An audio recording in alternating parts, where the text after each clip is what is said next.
Good afternoon, good morning, good evening to all my family Civility viewers today. I am so excited. I'm over the moon. I've been trying to get Dr. Ruben West on the show for a while now. And it finally happened. You know, the universe and God just said, okay, it's time. And I just want to say thank you, Dr. Ruben West, before we even begin with your biography. And I get to explain what an amazing man this is. Thank you for being on the show. Well, it's my pleasure. Thank you for the work you're doing, and to everyone tuning in, you're in the right place at the right time. So thanks for listening in. Thank you. Thank you. So Dr. Ruben West is truly a one of a kind in the speaking and training industry. And if you have not heard him, you need to hear him. What sets him apart, though? It is not just his unique abilities to motivate, transform, and inspire on stage, but rather the vast and the varied experiences and successes he's achieved prior to taking the stage. His tests have definitely been his testimonies. Born in Topeka, Kansas, Ruben has always had a focus on mastering what he sets his mind to.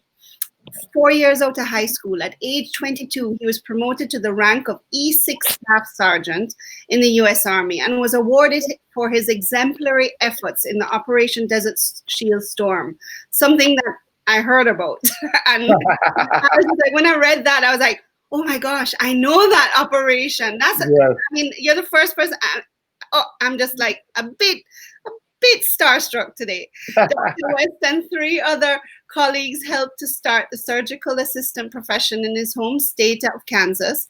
He co-founded 2 martial arts schools and was inducted in the U.S. Martial Arts Hall of Fame.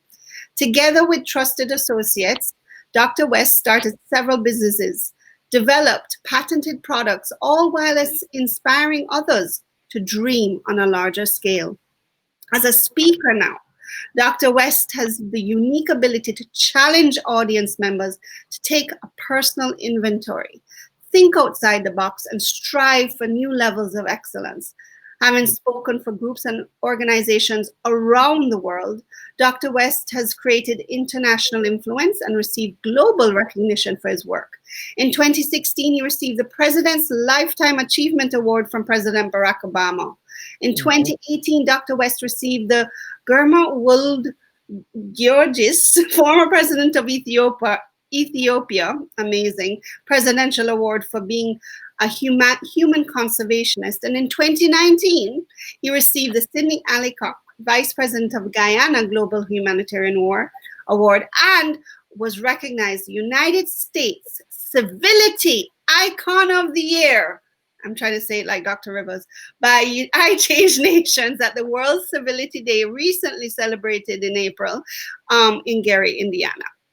Dr. West's convicting messages and led by example, you hear audience, led by example attitude allows him to easily motivate individuals as well as companies, not only aim for the next level, but achieve it as well.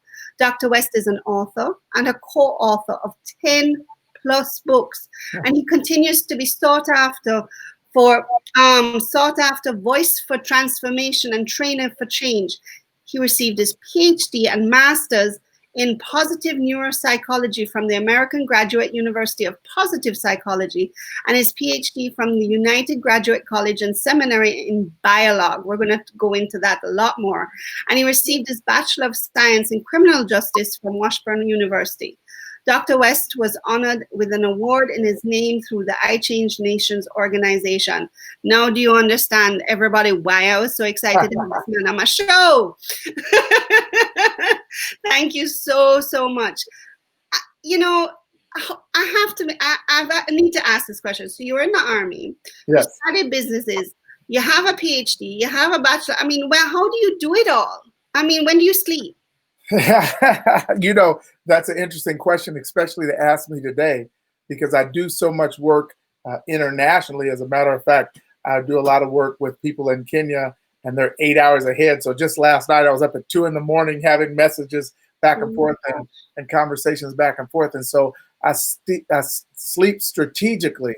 But, you know, what I focus on is not just when I sleep, but when I'm awake, am I doing the right things? And I think if we have that level of focus, even when we look at the stuff that I've done, I never see it as a big deal because I look at the fact that there's people who have come before me that have done so much, and watch this, they've done it with so little. They didn't have the internet. They didn't have all these different types of platforms that we have to communicate and reach each other. And so they literally had to go to other countries when they wanted to be there. We have the benefit of technology because now, as you know, Rebecca, technology is eliminating geography. Right now, I'm in my home in Bloomington, Illinois. You're in Canada, and we're reaching people all over the world. And how are we doing it? Through technology. So I'm excited about being on the show, and I'm glad that we can use this technology to eliminate the geography. And if you're out there, make sure you tell us where you're tuning in from. You know what I love is exactly that, having my lives and having guests from Kenya like Dr. Akama. And I said, can you believe we're bridging continents now because of technology? Yeah, exactly. Exactly. Isn't that great? This is amazing. It's amazing.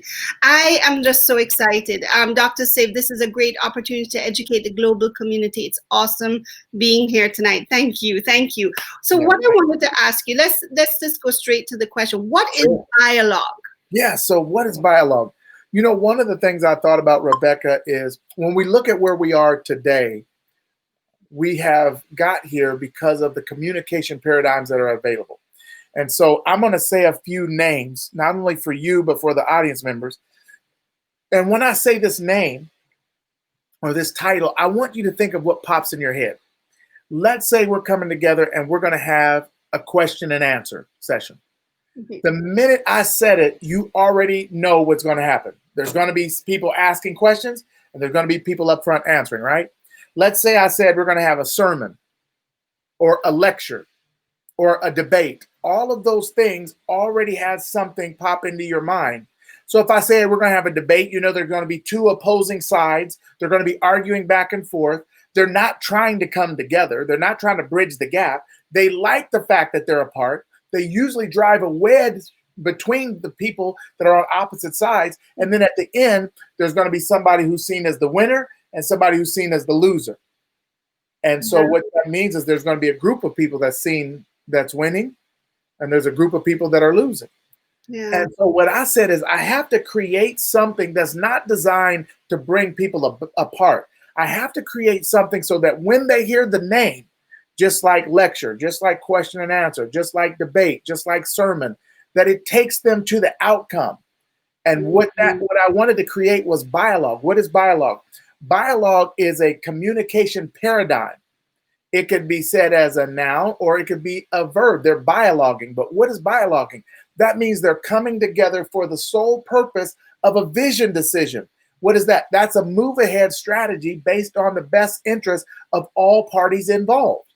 So we have to have something that when we say the name, we're meeting for this type of meeting, that people know that we're coming together for the purpose of a move ahead strategy, for the purpose of setting our personal differences aside. In the book Biologue, I coined a phrase of some concepts from Dr. Clyde Rivers from his book, When History Collides. And what he said is that everybody has their own history. And usually when we get together, there's a historical collision. And so my history is different from your history, but guess what? It's just as real to me and just as true to me as your history is to you. And so we can spend all day arguing back and forth about who's right based on our history. Guess what? We're both right. And so in Biologue, I call it our autobiographical pseudo-truth. That's our own history, not the real truth. Pseudo-truth is our personal truth. And what we know is those things can cause a historical hook. What is that? That's when we get stuck in the conversation, arguing about back and forth about who's right or who's wrong. We're both right. We're at a historical hook. Once we can identify it, we can call it what it is, and then let's move on, because our purpose here is to create a move ahead strategy, vision decision. So that's an overview of Biologue. Wow.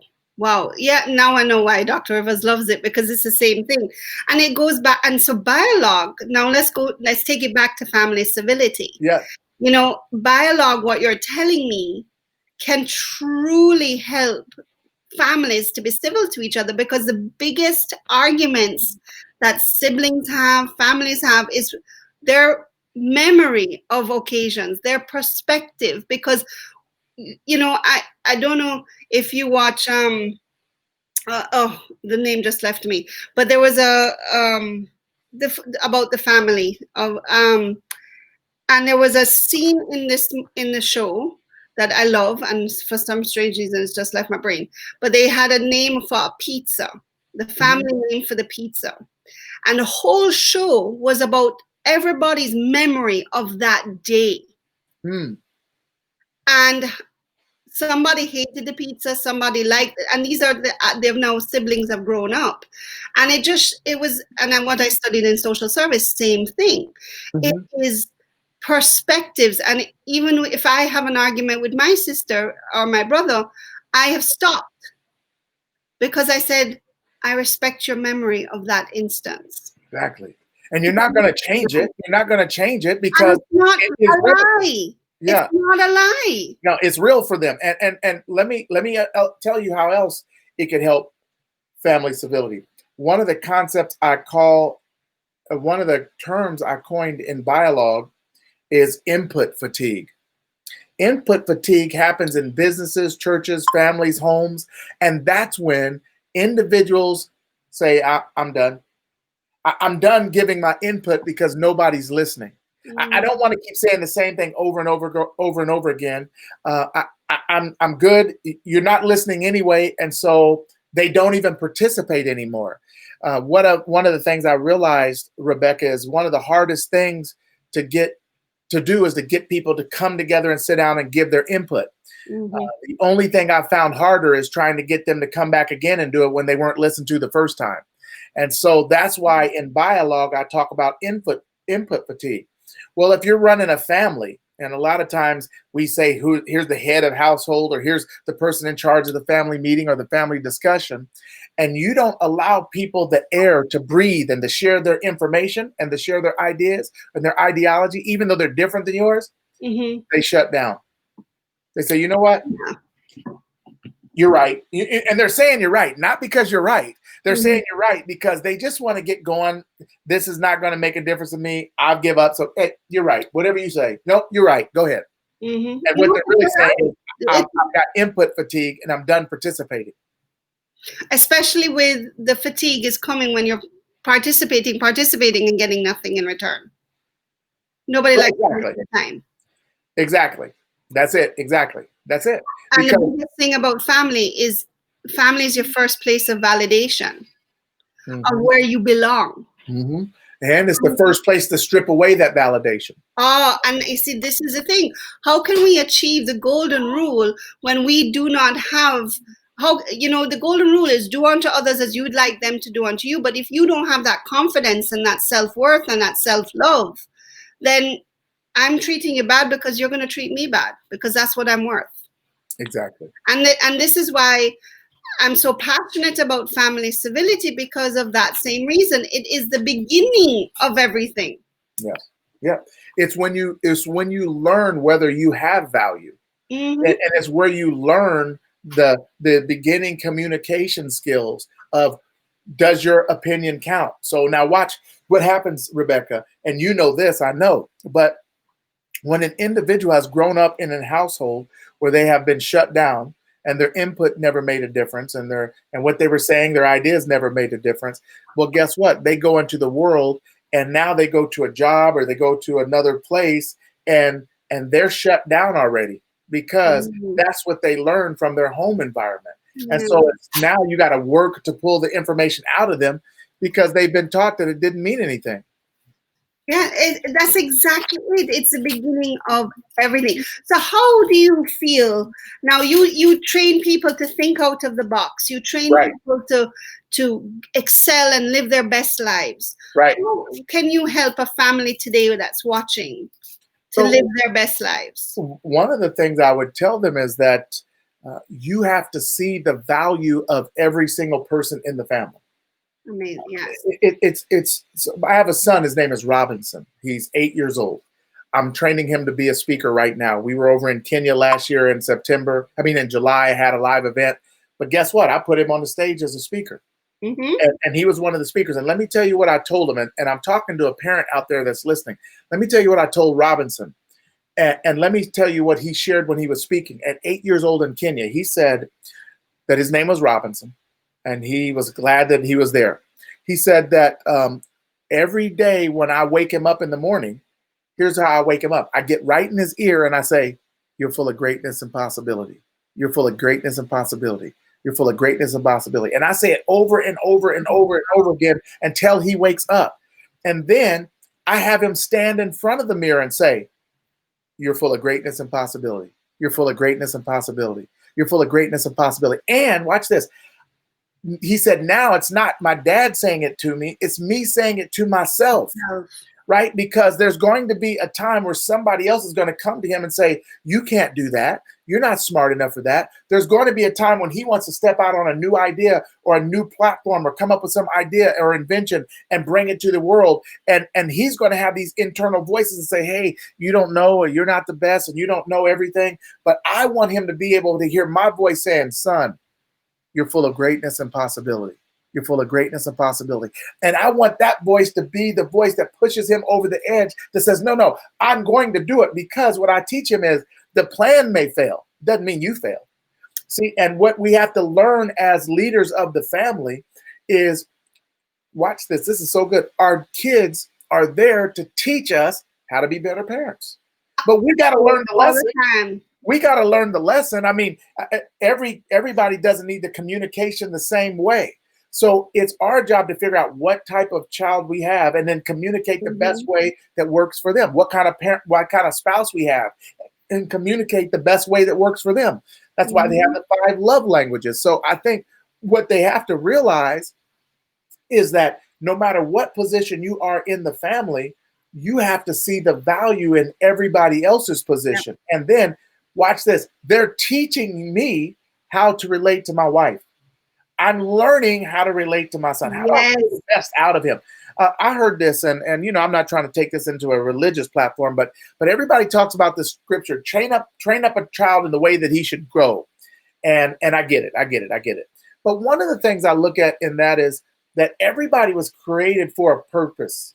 Oh, yeah. And as a parent, it's our job to discover that purpose that the child was created for, and then train him or her up in that purpose. It was no question that Michael Jackson was created to do music. I mean, look at him. As a kid, he was dancing and singing, and he did that the whole rest of his life. There's kids that have skills and talents, gifts and abilities, and if we as a parent don't have the ability to look inside that skill and see it and then help them develop it and build themselves, they'll live their whole life thinking something's missing. I'm going to say this, and I'm turning it back over to you. Albert Einstein said, "Everyone's a genius. But if we judge a fish by how well it climbs a tree, it'll live its whole life thinking it's stupid." Everyone's a genius. I'm smiling because, I mean, it's like that's my whole first book is on this.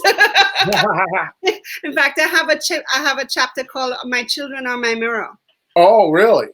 And it's exactly the same thing, is appreciating what my children have taught me. Right.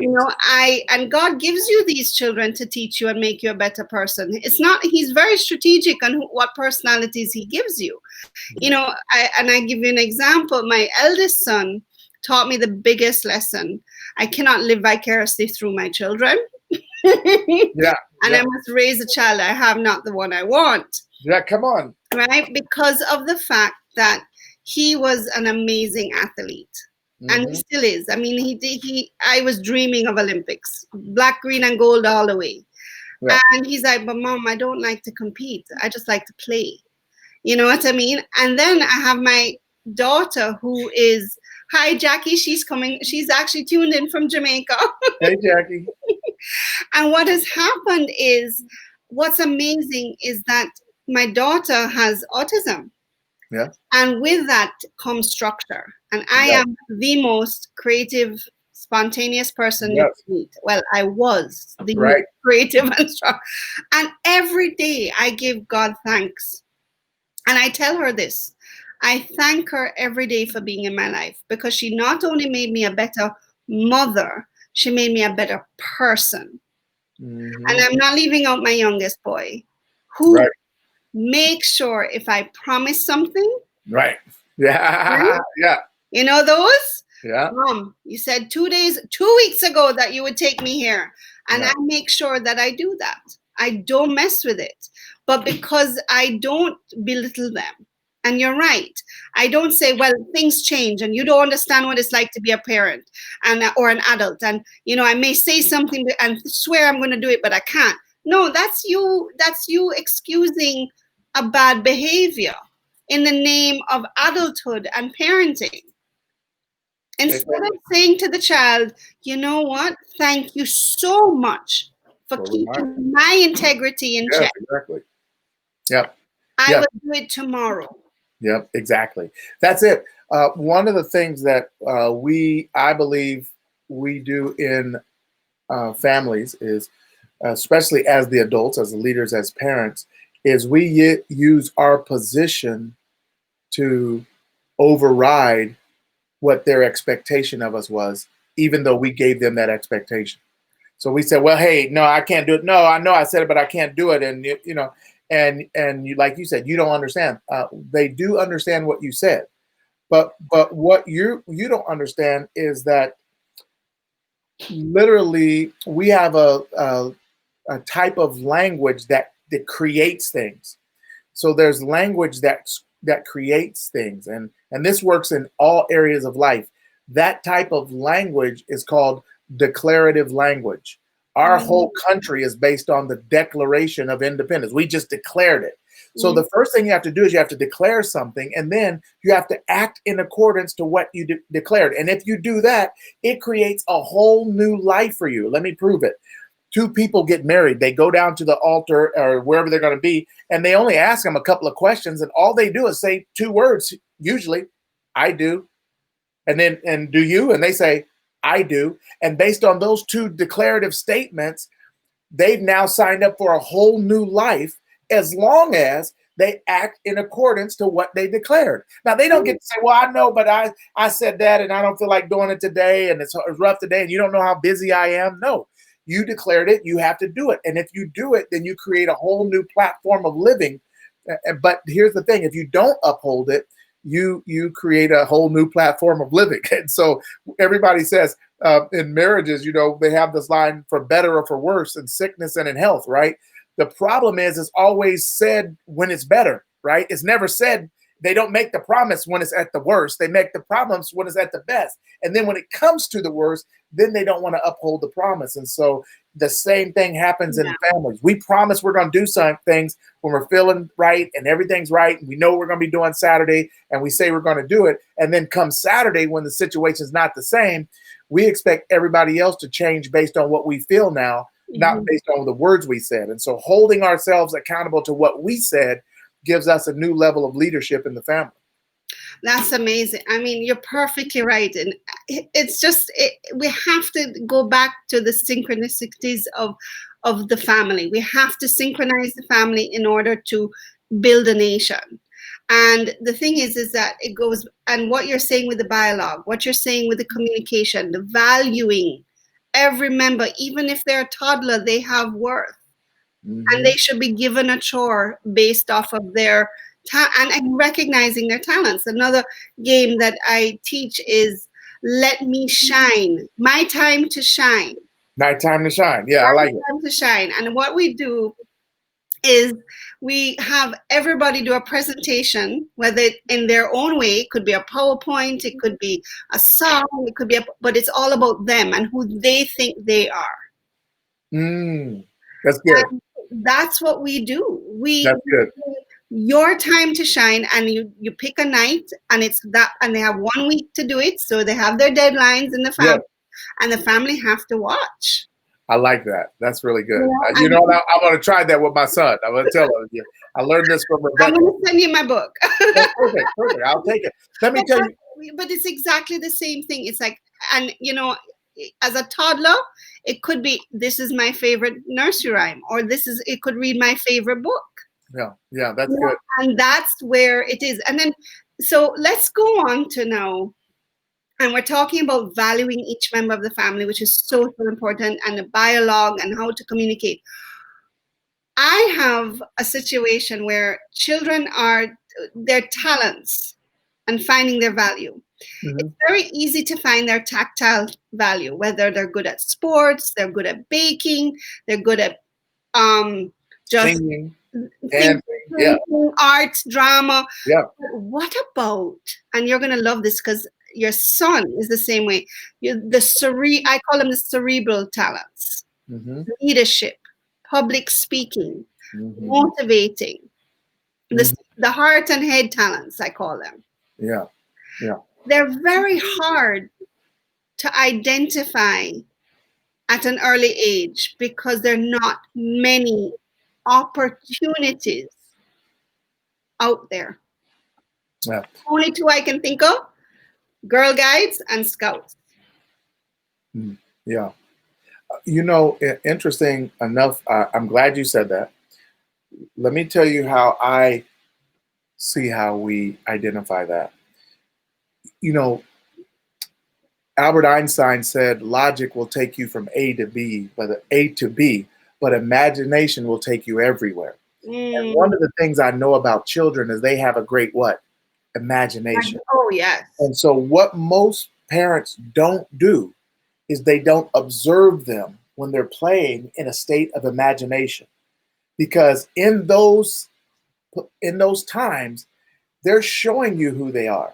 They're setting up things, they're playing home, they're acting like they're baking, they're acting like they're giving instructions. I've seen little girls set up dolls and giving them, you do this and you do this. They're showing the leadership skills. Oh, Right yeah, now. teacher in the making. Yeah, they're doing it if we know what to look for. But most of the time, we're not. See, that's what I said. Our children are our greatest teacher. Most of the time, we're not looking to learn. We're looking and we're coming to tell them what we want them to do. But what we have to do is we have to learn to watch them and learn from them, because when we don't, all we do is guide them in the direction that we want them to go. We don't guide them in a direction that they're inclined to go, or they want to go. And so then when we do ask them, what would you like to do? It doesn't matter what they say. We're only asking to see if they're going to repeat what we want them to say. And then if they don't, we have them do what we want them to do anyway, right? Would you say you wanted your son to go to the Olympics? He said, Mom, I don't like to compete. I'm good at the sports, but I don't like to compete. But son, you don't understand. No, Mom, you don't understand. And so a lot of times we're asking them to get the answer. So I call that. So remember, I talked about input fatigue, but Yes. there's another term I want to tell you, and that's an empty inquiry. That's bosses do it, leaders do it, family members do it, an empty inquiry. What is that? That's when we ask for your opinion. We don't really want it, and we're not going to listen to it. We're asking to see if you're going to give the answer we want you to give.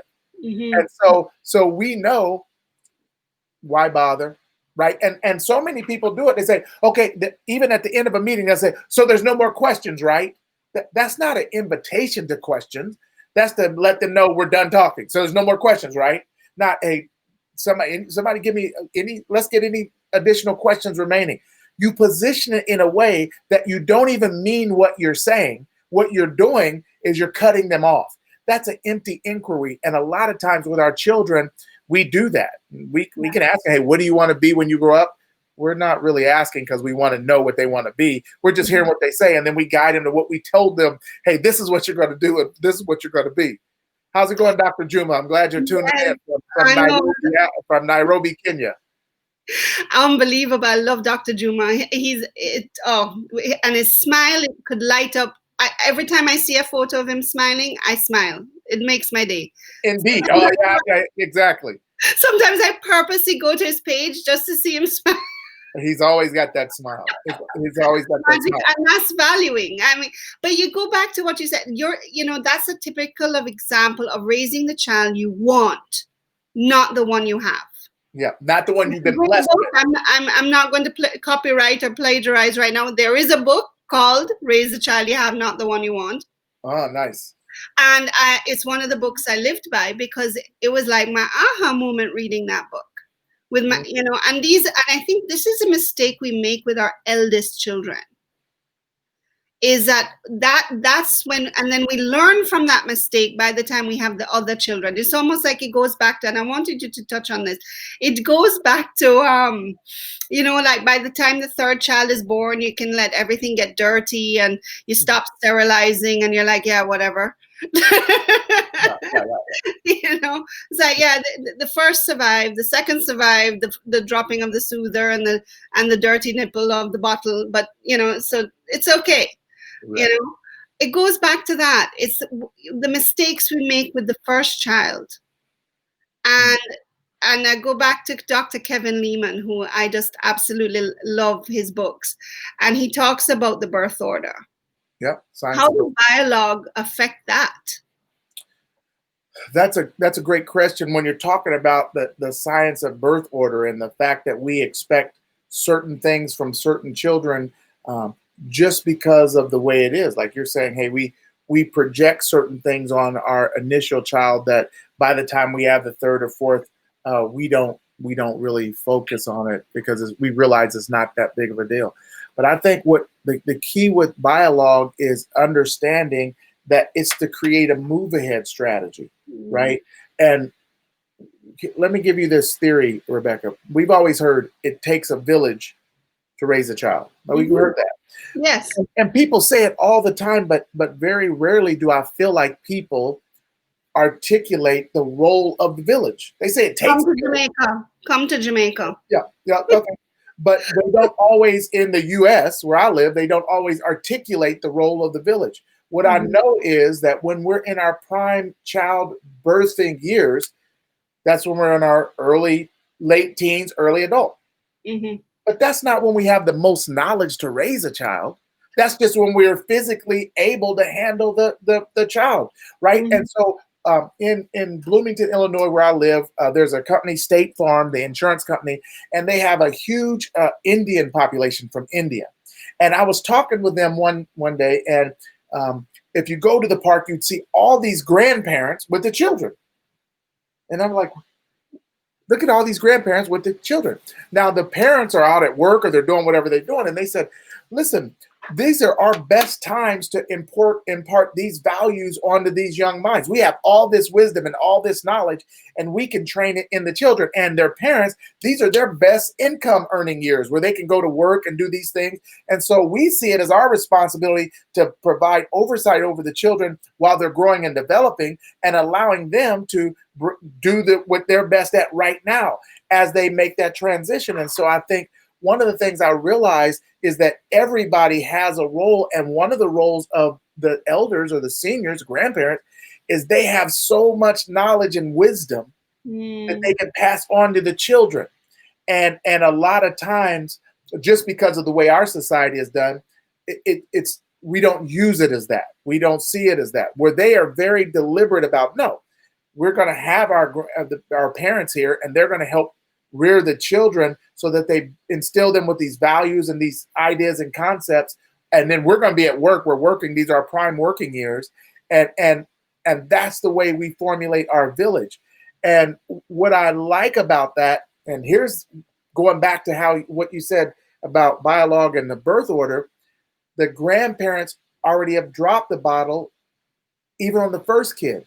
Yeah. Right? They don't have to get this big nervousness about this first kid because they're not parents, first-time parents, they're grandparents. And so they have a level of knowledge and wisdom that they know already. Whereas first-time parents, we just don't know. And so most of the stuff we're guessing, let's be honest, right? And so I think in that regards, we can use their wisdom and knowledge to help position ourselves with a level of knowledge that we would not have known if we just did it ourselves the first time as parents.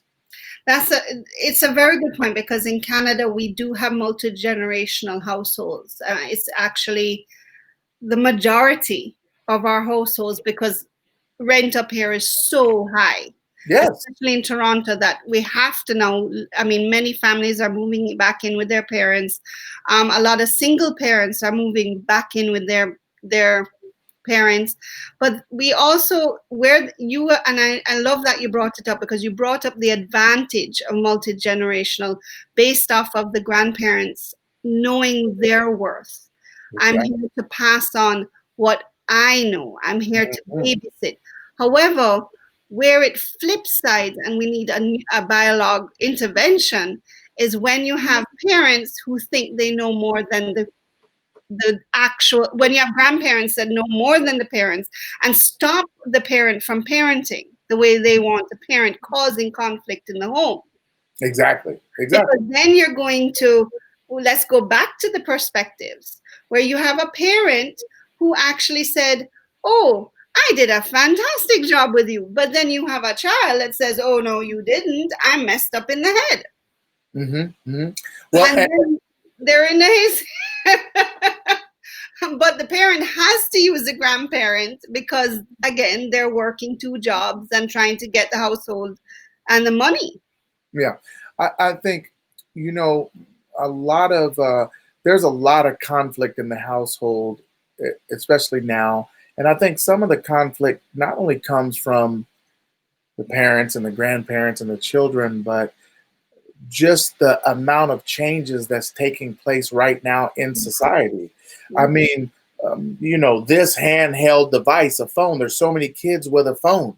And this phone, remember I said technology eliminates geography. So this phone could take them all around the world in a second. There's certain things that I was never, ever, ever, ever exposed to when I was a kid. I didn't have access to it. There would be no way to see it, no way to understand it, no way to know it. This phone takes that away from a lot of people. And so what happens is they feel like, even the kids feel like they know best. And we know that the brain doesn't mature, in a mature way until about age 25. And so certain things that are risks, young children, especially boys, are willing to take many more risks because their knowledge, that level has not matured yet. And so a lot of times that brings on the conflict because you have so many different generations.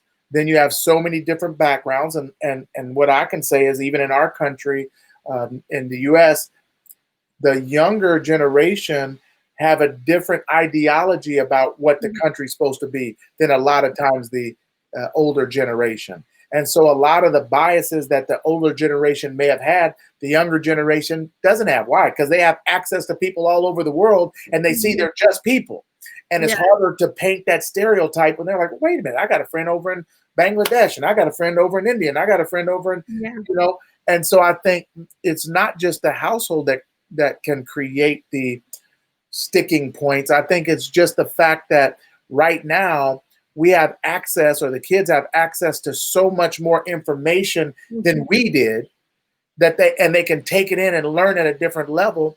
And let's be honest, if you're raising a child the way we were raised, you're probably making a mistake because that world doesn't exist anymore.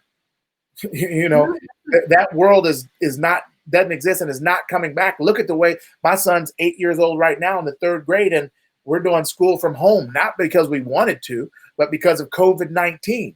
And so there has to be a level of flexibility in the parent's mind, whether it's grandparents or parents, to say, how can we have a Biologue session and come up with move ahead strategies that's the best for all parties involved, not just for me. So what type of conversation, and you said, let's just move on. Like, I love that comment. What type of Biologue is now needed during these COVID times in the home? I think what we have to talk about sometimes that we never had to talk about before was, number one, how the isolation affects different people. Yeah. That's so real. Some people are introverted by nature. And so it's like, they're finally ahead of the game, right? This is what I was made for. I don't have to go out. I can stay at home. All right. Some people are extroverted by nature, and they never knew they were extroverted by nature. That's just the way they live. Until they got forced to not be able to go out, it affects them differently. And the depression happens. I mean, it's real. In a real way. I'm going to tell you straight. So again, going back to, and let's talk it straight. And I do that. My daughter being autistic, she's loving this. She's like, The world is finally catered to me. Exactly. Coming to me.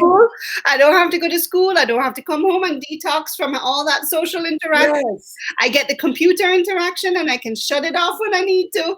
I can sit with my cat but my son is me. My son, and he just couldn't handle it, but he didn't even know.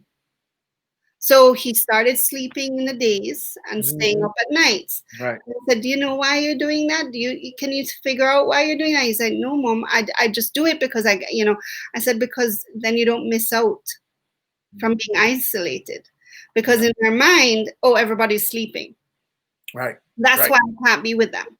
Right. Right. Exactly. And in the day, he'll sleep because then he doesn't miss anybody. Right. Then the conversations that these kids are having, Exactly. they have killer bees.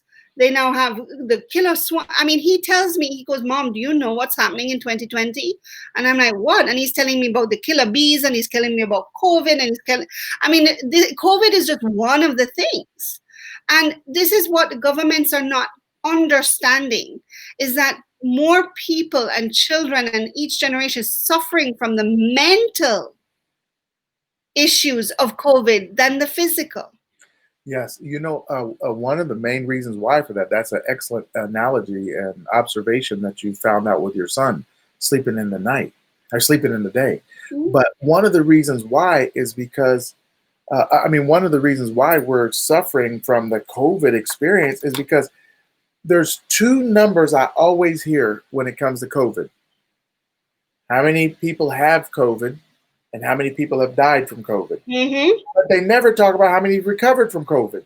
I mean, why don't they ever talk about that? I mean, there's 300 million or whatever it is have COVID or contracted COVID and this many have died. Okay. But what happened to all the rest of the people that had COVID?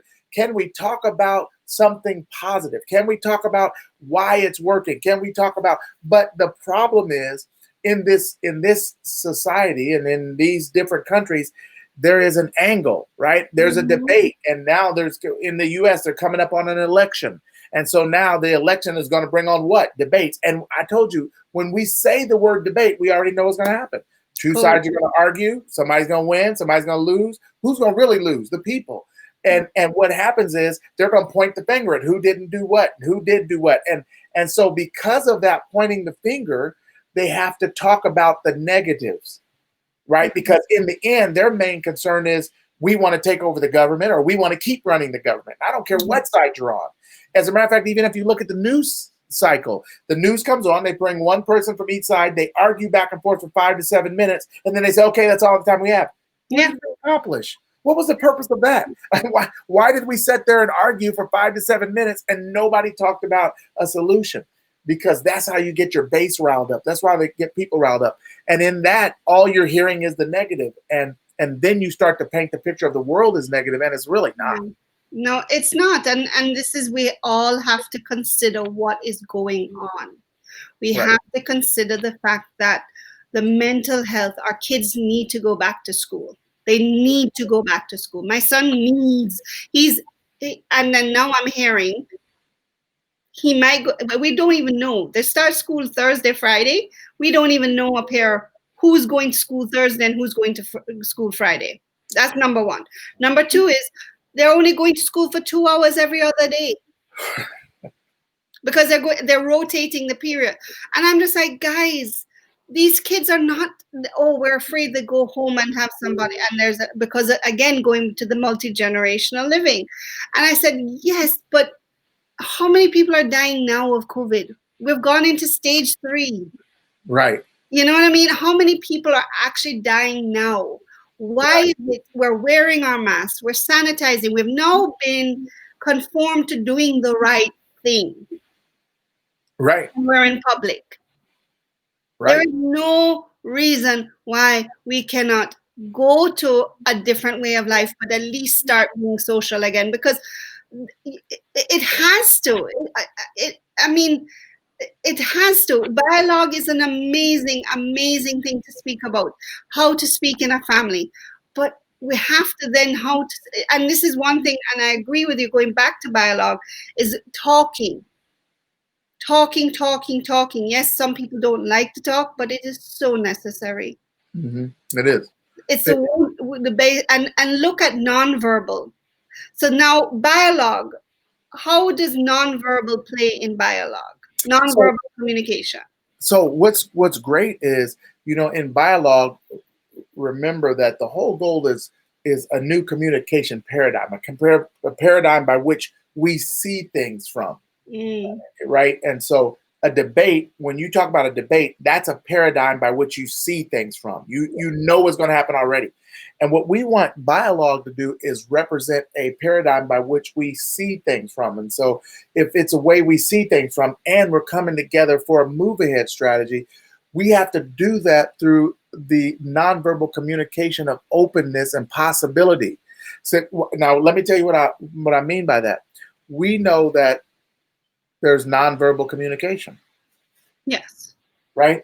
Now, if we're trying to create a move ahead strategy, which is a vision decision that's in the best interest of the parties involved, then we have to keep our positioning open for that communication, because we're communicating just as much by what we're not saying, but what we're doing as what we're saying. And so Biologue talks about how do you, before you go into the room, how do you prepare yourself to go into the meeting? Because most people never think about what message they're going to communicate when they go in. I told you, we have pseudo sit downs. What are pseudo sit downs? Those are meetings where nothing's going to come of it. So if you and I knew, Rebecca, yeah, we got to go to this meeting and we just have to, we got to go. We're required. Nothing's going to happen, but we're going to go in there. When you think that, automatically it creates a posture. So when you go in there, you're like, oh yeah, see my posture. Right, of course, because you already know nothing's going to come of it. So Biologue, there is mental preparation that has to go into when you go into a Biologue session. Why? Because it's a move ahead strategy. And most of the time we don't think about the mental preparation other than the words, the ideas, the arguments. We don't think of the mental preparation that has to go in to put you at ease, to open you up to what I'm saying. Remember this, Rebecca, the best way to connect with a human being is to be one. And so when you show human emotions, they respond to those emotions. And so guess what? This gets this, right? This gets this. And so if you understood that when you go into this meeting, the best way to bring everybody together is through open communication, not just verbally and not just allowing you to speak, but open body postures, open languages, open expressions. Even when you're saying something that I don't agree with, I don't have to, right? Even when you're talking about your history and it's completely different than my history, I don't have to argue. Yeah. Thank you for sharing that. I never would have known that had you not shared it, which is completely different. Well, I don't agree with that because when I was younger, it doesn't matter. You have the right to your history, and so do I. You have the right to your memories. That's your it. memories are your truth. Exactly, and you're not going to change it. No. And that's why so much time is spent debating about who was right or wrong from the past. We can't go back and change the past. We can't, even in families. Yes. That's what happens because there is a rift in a family and everybody remembers it differently. And that memory is so true to them. And then what happens is when I try and out-argue your truth, in essence, I'm calling you a liar. I'm not really doing it, but I'm making you feel like you're being dishonest. You're not being dishonest. This is the way you remember. And watch this. We know through studies that two people can watch the same accident, can watch the same incident and still see it completely different.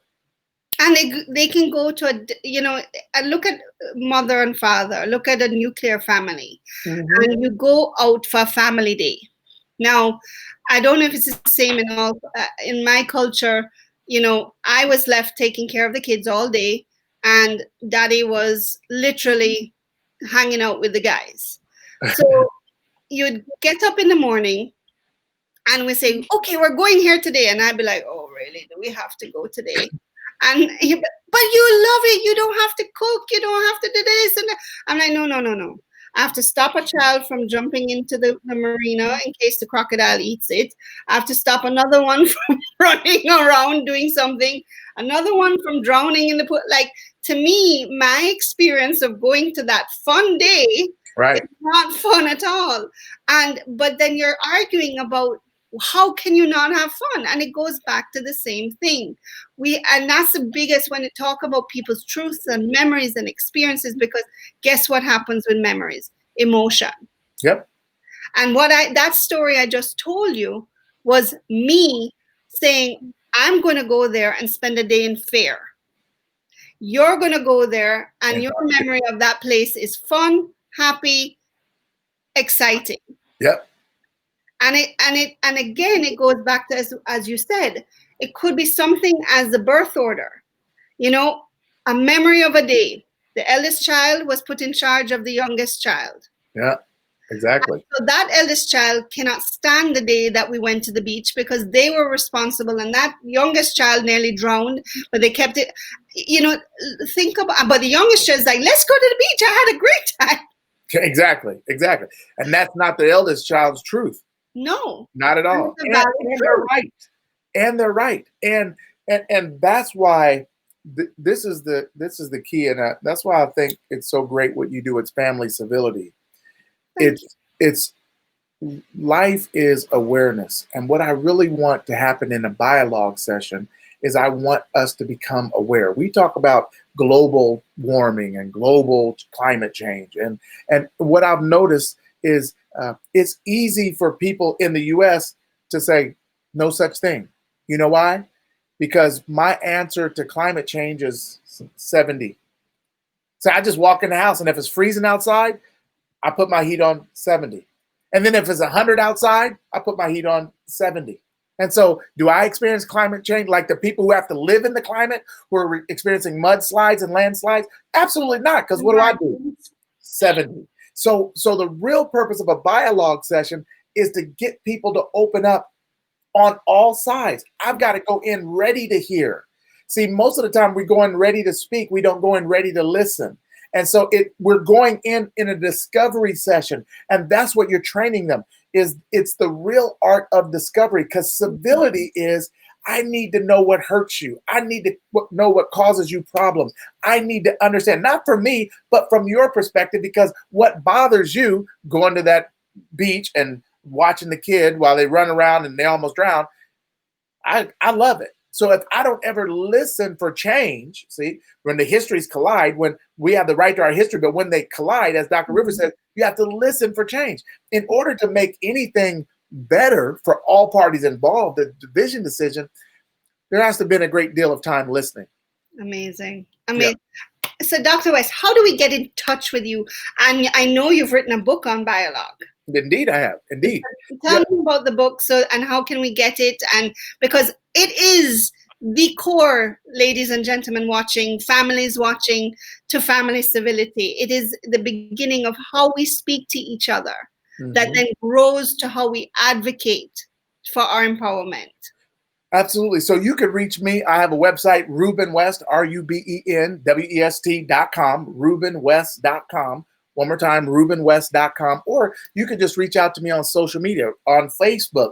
Just go to Ruben, Ruben West, W-E-S-T, and you can message me. And even if we're not friends, I'll get the message and I'll reach back out to you. I know how to do that. I see them come up all the time because I do a lot of speaking in platforms. The other thing is, when I wrote, Biologue is on Amazon, so you can go to Amazon, get Biologue. It's Ruben West, by Ruben West.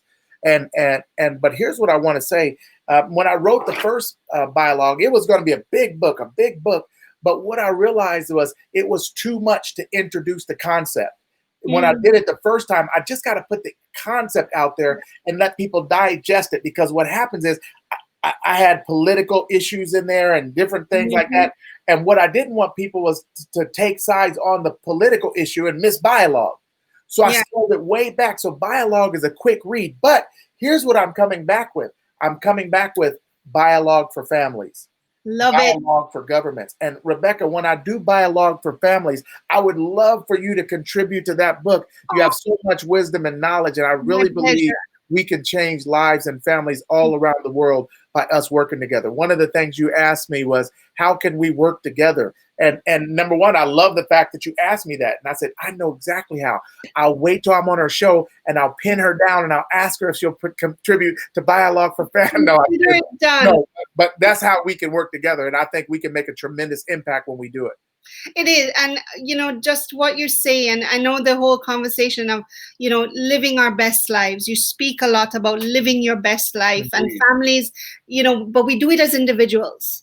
Mm-hmm. And what I'm trying to get at is, even with my Family Civility Workers program, we don't do the psychosocial history on one person.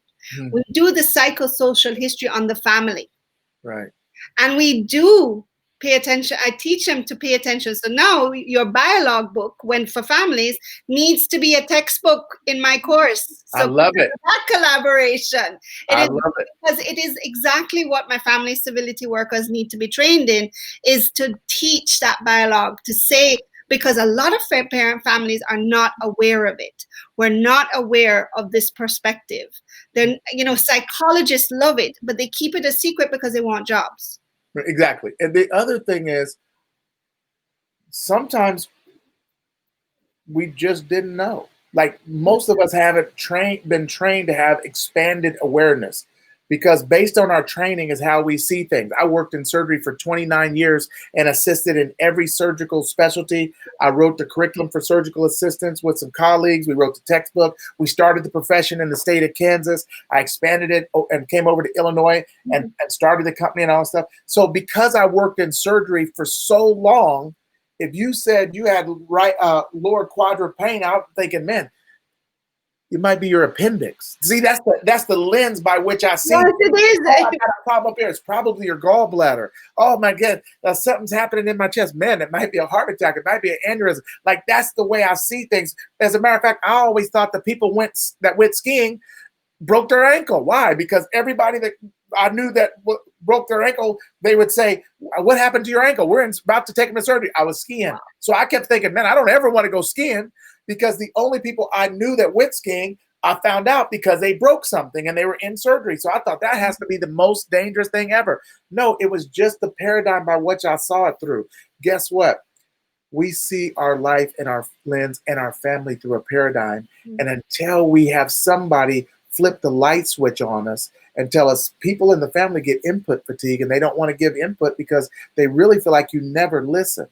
People don't want to come together to meet because they feel like it's a pseudo sit down and nothing's going to come out of it. Like, when they start understanding those terms, then they can prepare themselves. So when they go in, they know that they're including other people's concepts and ideas and their history and their historical perspective, and that they have the right to it. And just because they didn't see it like you saw it doesn't mean you did anything wrong. You know what I love about this? You know what I love about this? Imagine teaching your children this information. Yes. And you're doing a pseudo sit down as a parent. Instead of them being rude and saying, "Mom, I can't deal with this any longer," or, all they have to say is, "Mom, this feels like a pseudo sit down." Exactly. And that's my point. Until you can, yes, once you name it, everybody gets it. We're at a historical hook here. Everybody knows we're at a deadlock and we got to move on. See, until you can name it, and that's where I feel like a lot of the books didn't do it. Yeah. You got to name these items that we face all the time. And then when people understand it, we can say, well, it looks like we've reached the historical hook. They know we've been arguing back and forth. So to understand what the problems are, then when we call them out, like you just said, then it makes a difference. Why aren't you speaking up? Well, I got input fatigue. Yeah, exactly. Oh, sorry. Sorry, exactly. So that means I have to. Exactly. And I use it, and I'll tell you why I use it in my family is because we did suffer from PTSD. We do suffer from PTSD in our own family. I mean, tests are testimonies, hence why I'm here.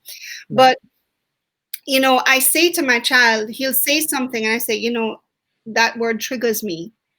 Instead of getting angry at him because I've been triggered, I say, Ben, when you say that to me, it triggers me. And they do the same thing to me. Mom, if I get angry or I'm upset and I shout, because I'm the first thing I say on my parenting coaches and my public speaking with parenting, I am not the perfect parent. No. I'm here today to tell you what mistakes I have made, what I have learned from them. Exactly. And I also say no one child is the same in my family, so I don't expect it to work on because it worked in my house, it's going to work in your house, but adapt it for the child you have. Saying that, I've taught my children to say that to me, which is a polite way to stop an argument. You know, I give an example. I triggered my son yesterday. He got triggered, meltdown, everything. I let him alone. I said, do you need me to do it? No, Mom, just leave me alone. I respected that. He came out and said, Mom, when you said this to me, it triggered me. Right. And I said, wow, I'm so sorry. I did not realize that it would trigger you. Right. I will try and refrain from doing that again. Right. And that is the conversations we need to have with our kids, because the first thing we say in my culture is like, don't be rude, don't speak back to don't speak back to me, or I'm going to give you something to cry for. Or, exactly. These are the dialogues we have to get away from.